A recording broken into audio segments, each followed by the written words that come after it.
Hey everybody, today we're going to be doing something a little bit different in a couple of ways. I'm recording this on a laptop, so you may see a drop in quality. This has to do with the fact that to record on my phone and upload it to YouTube, I have to have my phone open on the YouTube app, open for about an hour to upload a 10-minute video. And with my work and a couple of other things, it really just doesn't work out for me to have my phone sitting there for an hour unattended, which is really kind of a sad reflection on the state of things, but that's an opinion for another time and certainly not in this setting. So, we're recording this in maybe 1080p if we're lucky on this laptop. The other thing we're going to be doing different today is sharing an opinion. And this is my opinion that a cock-on-close action, like in a Lee-Enfield, is superior to a cock-on-open action, like on a Mauser, Mosin-Nagant, Carcano. Generally, most rifles, to include like the Remington 700 Savage Axis, Ruger American, most bolt-action rifles. So, I do want to kind of talk about this and my sharing an opinion here, and this is just an opinion. I'm going to provide as much evidence as I can to help sway you, but at the end of the day, this is just my opinion, and I believe that there is no such thing as an objectively correct opinion, otherwise it is just a fact. An opinion is only correct for you, just in the same way that my opinion is only correct for me. You may feel different, and some examples of opinions that are really only correct for an individual are, I would say that this SIG P365 XL loaded with Hornady critical defense ammunition in 9x19 is absolutely adequate for any self-defense application unless it's against an armored target. So I carry it. Other people would say, I don't carry anything less than a 45, or I don't carry anything less than a 44 Magnum. And I'm sure that there's people who would say, I don't carry anything less than a 50 AE or a 454 Casull, and that's totally fine, that's your opinion. Now the thing is, none of those are objectively correct. Based on the evidence that I have seen and on my own testing, 9mm, especially with hollow points, is absolutely adequate. However, adequate is subjective. There is no way to say that something will happen the same way every single time when we're dealing with something with so many variables. So we have to develop our own opinions, and my opinion here is that 9mm is adequate just in the same way that I think the Lee-Enfield action is superior to the Mauser action. So the rifles that I'm going to be using here are this Lee-Enfield, which is a 1943 Lithgow, and this 1943 Ishevsk M9130. Now, there are going to be some discrepancies in these tests, and some things that just frankly aren't fair. The M9130, it's longer, it's a little bit heavier. The manufacturing is definitely worse, even though I may have been the only person to have ever shot this rifle outside of factory testing. I've got this brand new. But the biggest thing is that the ergonomics on this weapon are not nearly as good as the ergonomics of a Lee-Enfield. What I mean is, this bolt has a very stubby bolt handle. It's very short, it's laughably short. Let's see if we can actually get this in some light. And the bolt handle in relation to the trigger is such that you can't comfortably have your hand on both and shoot at the same time unless you're maybe shooting with your pinky. Whereas on the Lee-Enfield, the ergonomics are such that the bolt handle is turned down and it's right by the trigger. And so it is very easy to shoot with the middle finger and use the index and thumb to hold the bolt handle so you can cycle the bolt much quicker. So, with that being said, this is why I think that no matter what the ergonomics may say, the Mauser action is inferior to the Lee-Enfield. I'm going to go ahead and open this guy up a little bit and see if we can get some more light. So, the Mauser action. It's called that because this style of action, this cock-on-open action, was popularized by Mauser rifles in the late 1800s in Europe. So what cock on open means is that you have background of this, you have 4 different positions or 4 different steps in the pre-chambering process. That is unlock, open, close, lock. Unlock, open, close, lock. So the cock on open, cock on open isn't totally accurate. It's more of a cock on unlock. And what I mean is, this piece back here, this is I believe it's called the cocking handle. It's been a little while since I've read the manual for this guy, but essentially the firing pin is attached to this, and we can cock the rifle by pulling this back. Now, there's a cam mechanism in here, or I guess on here really, that causes this piece back here to cock and get stuck on the sear when you turn the bolt handle up. So we're going to go ahead and get this in light, and you can see that moves back when I turn the bolt handle up. So in order to cock this rifle, all we have to do is turn the bolt handle up. So if you're shooting old ammunition and you have a dud or something like that, if you're ballsy enough to keep firing hang fires or whatever, then you can certainly keep doing that and you don't have to eject your round. That's not why it was designed that way, it's just how Mauser designed this action. So that is our cock on open action. Now what is a cock on close action? Cock on close differs because when you open the bolt, nothing happens, and there's actually very little resistance to doing this. Now, when I pull this back, you'll hear 2 clicks. 1, 2. And that is, you may be able to see this. Let's see if I can show this off. There are 2 cutouts, one right here, one right here. And it's those cutouts running over the sear. So nothing has happened, this rifle isn't cocked or anything, until you push the bolt forward and then you start to run into some resistance. Now the spring compresses as you close the action, and then you turn the bolt handle down to lock it.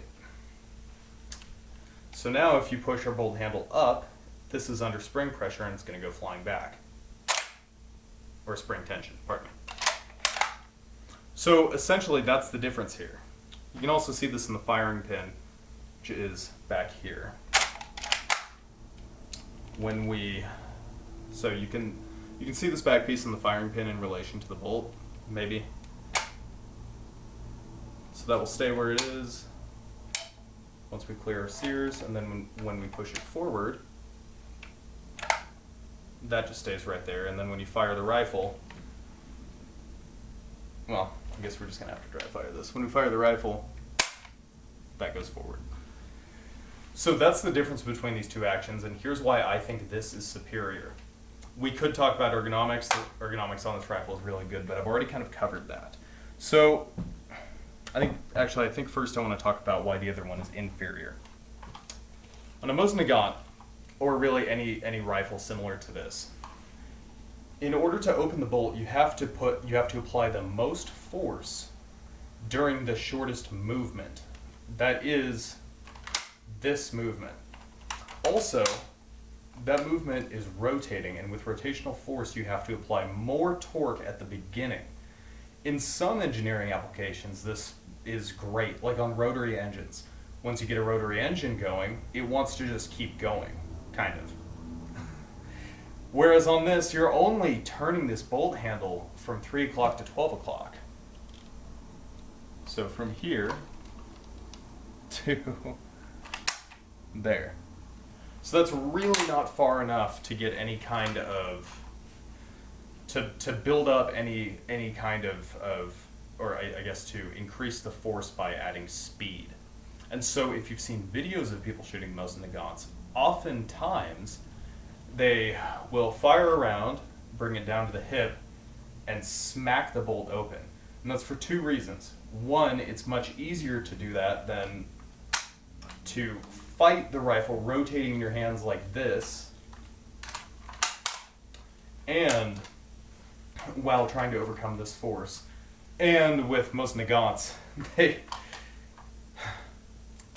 as you shoot the rifle, as it heats up, the metal starts to expand, and it's just kind of inherent to the design, and so these bolts can get kind of sticky.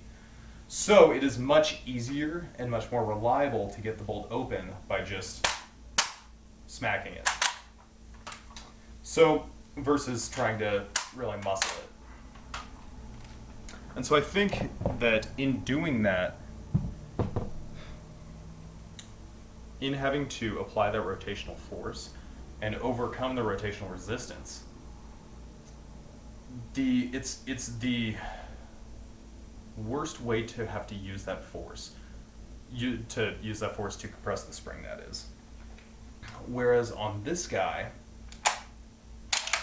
when we pull it all the way back, all of this movement, actually, I should say, movement from here, very little resistance, no resistance, no resistance, and then at the very end, that's when we get this resistance.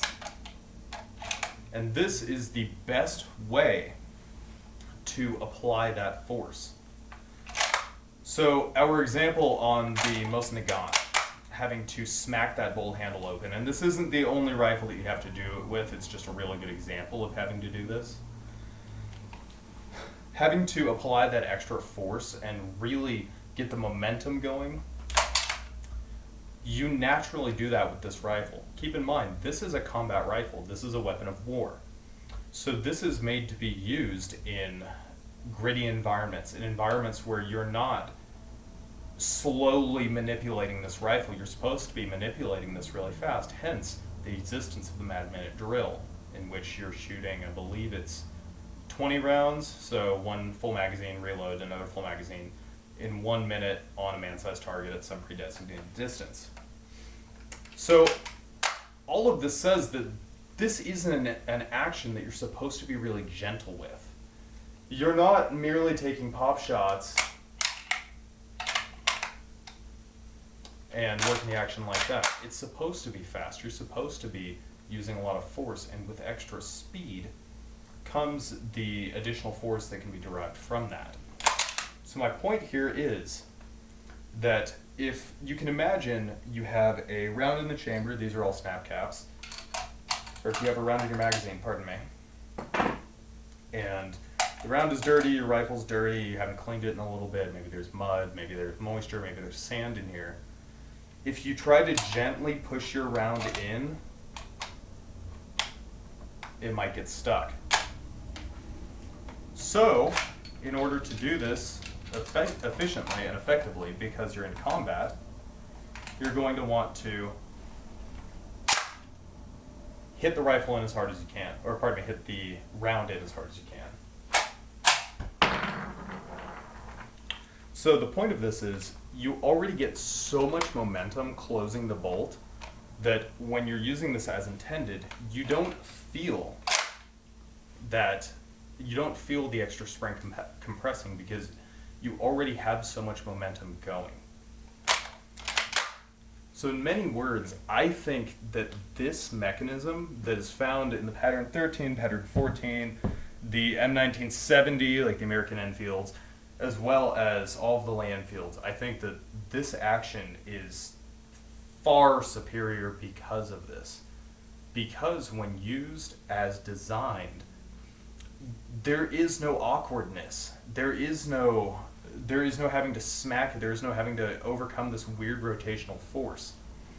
On top of that, we can see that, and this is starting to go into the ergonomics, because the ergonomics of this action are inherent, intrinsic, one of the two with this action. Due to the fact that this action locks in the back. Let me grab around to show this. This is our locking surface. Oh yeah, you totally can't see that. This is our locking surface back here.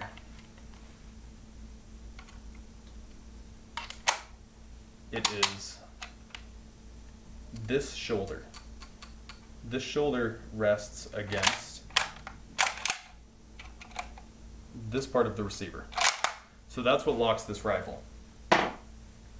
So because of that, because this is back here and you don't have to have a ton of extra at the front, it can result in a shorter action, which means your bolt handle can be much closer to your trigger, meaning that you can fire this rifle very, very quick. In fact, I'm going to load in some Snapcaps real quick so we're not just dry firing this.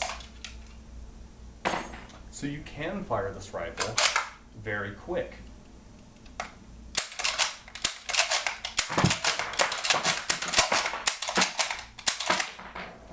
Especially when you're not messing around, or short stroking, I guess.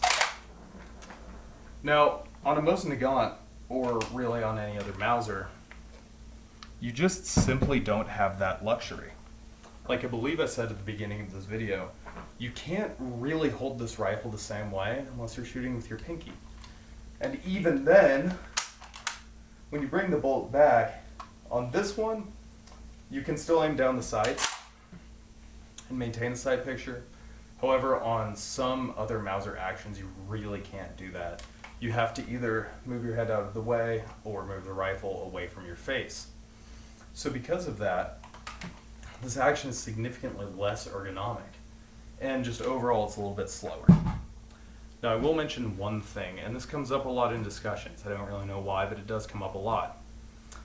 And that is that people talk about how the Mauser action is anywhere from a little bit more accurate to significantly more accurate than a Lee-Enfield. Now this is a hard one because we can gather empirical evidence. We could get 100 or 1,000 of the same exact Lee-Enfields from the same exact factory, from the same exact gear, in the same exact condition, shooting the same exact ammo, and find out just how accurate they are on average. We can also do the same thing with Mauser rifles, and we could even go as far as choosing the best Lee-Enfields and then the best Mauser rifles. Whether it's the, what would it be, like I think it's an 1891, 1898, one of the earlier Mausers, like the ones that were used in World War I, or maybe early war K98Ks. Either way, we can choose the highest quality actions, we can get a bunch of them, and we can do a bunch of accuracy tests and see which one is more accurate. We could even go as far as to chamber them in the same ammunition. However, as far as I've ever seen, no one has ever done a test like that. It's all anecdotal. Now, from a design element, the Mauser action, or the cock on open action, is going to have a higher accuracy potential. And this is because the bolt locks at the front. This right here, this shoulder surface, is our locking lug on this bolt. And there are other locking surfaces on this bolt, but the main one locks at the front. Which means that your locking surface, your immovable surface, is only about that far away from the bullet. So if there is any kind of wiggling somehow in that locking surface, it's going to impact the bullet much less. Wiggling being kind of like that, if that makes any sense. Now, I really need to learn Photoshop so I can show this. However, on this rifle, our locking surface is much further back. Our locking surface is this shoulder right here. There is no locking surface on the front of this action. This big piece right here is just the bolt guide.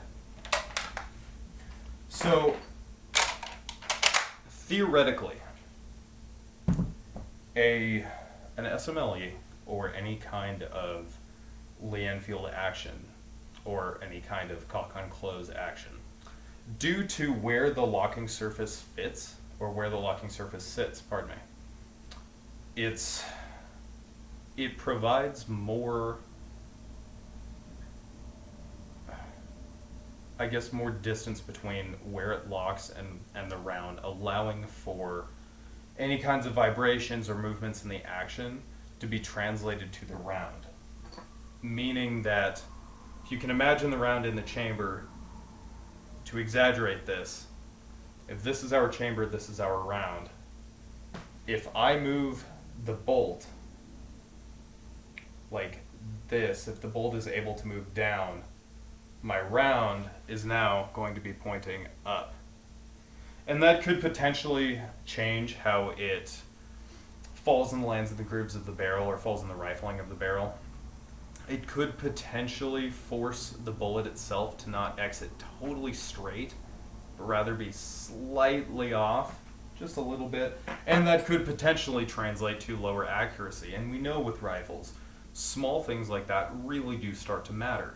For instance, your run-of-the-mill off-the-shelf semi-automatic rifle is most likely, actually I should preface this by saying this is anecdotal evidence. This is not derived from any kind of empirical testing I have done. However, your average off-the-shelf semi-automatic rifle is going to be less accurate than the average off-the-shelf bolt-action rifle, and that could be due to a couple of different things, but I have read in a few places that a bolt-action mechanism is generally speaking going to yield to having slightly better accuracy than a semi-automatic. Now, it's that slightly that really does start to matter here. When it comes to what acceptable accuracy is, we have to ask ourselves, frankly, what is acceptable for me? For me, when I'm shooting military surplus rifles, normally I'm shooting them anywhere from 100 to 400 yards, and I'm shooting at a target that's about the size of my torso. It's a steel clanger target, so if I hear it ting, that's good enough for me. If I'm setting a rifle in, I'll use a paper target, and I'll be shooting smaller groups, and generally I'm happy with a 1 MOA group. On military surplus rifles, depending on the rifle, you may get up to 3 MOA. I'm totally fine with all of that because 3 minutes of angle at 100 yards equals 3 inches. Now sure, if you're shooting at 400 yards, that means that you may be hitting in if I'm doing my mental math right, you may be hitting in a 1 foot circle on average. And in my opinion, that's fine because the targets I'm shooting at are about 1 foot, and I'm certainly not hunting deer at 400 yards with open iron sights in a rifle that's almost 100 years old. So that's good enough for me. However, there are people who seek out military surplus rifles for target shooting. They seek them out in really good condition, and they're looking for what's most accurate. And in that case, you may want to stick with something like a Mauser because you may actually see, especially if you're shooting from a bench vise, for instance, you may actually see a practical change in accuracy. So, when all said and done, we can trade ergonomics, or we're comparing ergonomics to potential accuracy as well as familiarity, but familiarity is an individual thing. So, ergonomics versus accuracy. For me, I prefer the ergonomics. I think it is more fun to be able to shoot a rifle fast. I think it is more fun to be able to work that action. I find it to be more satisfying to me. And when I am slowing down and trying to shoot a little bit more accurately, the Lee-Enfield, for me, yields acceptable accuracy. Whereas on a Mauser action, I find it can be a little bit frustrating to have to start smacking my action open. Maybe having to set my rifle aside because it's so hot that I can't get the action open. Maybe I'm having to ground the butt and start kicking the bolt, which really doesn't feel good on a rifle that was made almost 100 years ago. So for me, in my opinion, the cock on close Lee-Enfield action is absolutely superior to the Mauser action. Now with that being said, that is not the objective truth, and I would love to hear your opinion in the comments. Thank you for sitting with me for almost 25 minutes to hear me talk about trivial niche facts about old rifles that maybe 4 or 5 people on Earth care about to this level. I appreciate you taking the time to watch this, and I hope you have a good day.